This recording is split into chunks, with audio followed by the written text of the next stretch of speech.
ပြင်ရတော့ကျွန်တော်ရမ်းပျော်တယ်ရမ်းပျော်တယ်ကျွန်တော်လည်းခံစားမိတယ်ဘာခံစားမိလဲဆိုတော့ကျွန်တော်ခရီးကနေဖြစ်တဲ့အတွက်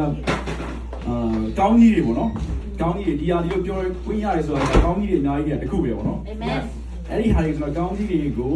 ရေတွက်ချင်ပါတယ်လို့ယေကျွန်တော်တို့ကောင်းကြီးရေတွက်ဆိုရဲအချင်းလေးဒီလိုပါဟုတ်ကဲ့ရောက်တော့ကလည်းစင်ကြီးစိတ်ပြည့်ခြင်းကိုချင်ရခံစားရတော့ဒီနေ့ကလာရဲ့ပါဒီလိုကျေးဇူးတော်အားလေးနာပြေတဲ့ကိုလောက်ကြကိုလေးတဲ့ဒီလိုကြောင့်ဘုရားကျေးဇူးတော်လေးတဲ့နာပြေတဲ့နောက်ကြကိုယူလာမှုတော်ကျေးဇူးတော်အား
Jesus,